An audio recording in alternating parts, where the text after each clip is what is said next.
नमस्कार, आप देख रहे हैं खबरी चौक।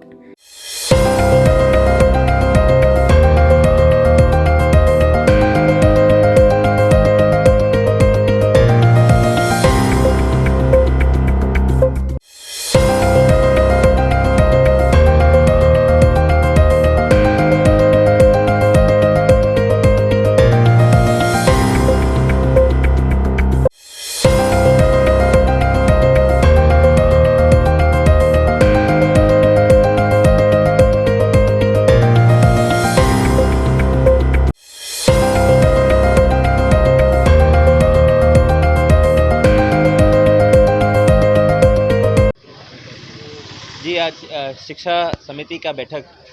आयोजित किया गया था। इसमें युक्तिकरण को लेके जो बात आ रही थी उसको लेके चर्चा हुई और उस चर्चा के अनुरूप कुछ सुझाव समिति ने आगे शासन को और कलेक्टर साहब को भेजे हैं, जिसमें मुख्यतः ये है कि जो दूरस्थ ग्रामीण क्षेत्र के स्कूल हैं, खासकर प्राइमरी स्कूल, भले ही उसमें दर संख्या कम हो, उनको युक्तिकरण के नाम पे बंद ना किया जाए, क्योंकि वहाँ के बच्चों को सबसे ज़्यादा ज़रूरत है। और साथ ही साथ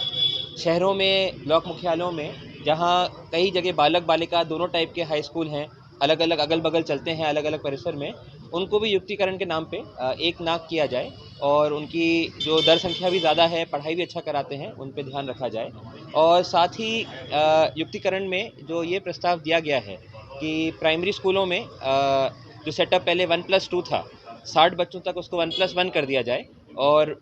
मिडिल स्कूलों में जो पहले सेटअप 1+4 था, उसको 105 बच्चों तक 1+3 कर दिया जाए। इससे टीचर्स की संख्या कम हो जाएगी और अगर मान लें कोई टीचर बीमार हो जाए, गर्भवती अवस्था में छुट्टी ले लें या सस्पेंड हो जाए, इस केस में एक ही कम टीचर वहाँ उपस्थित रहेंगे। तो ऐसे में हम लोग ने अपनी तरफ से एक सुझाव भेजा है कि 60 की दर संख्या प्राइमरी स्कूल के लिए कम करके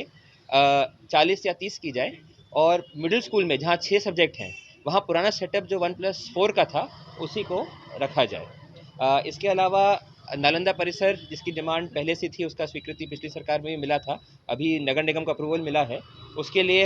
ये एक सुझाव पास हुआ है कि डाइट का जो परिसर है पीजी कॉलेज के सामने, वहाँ पर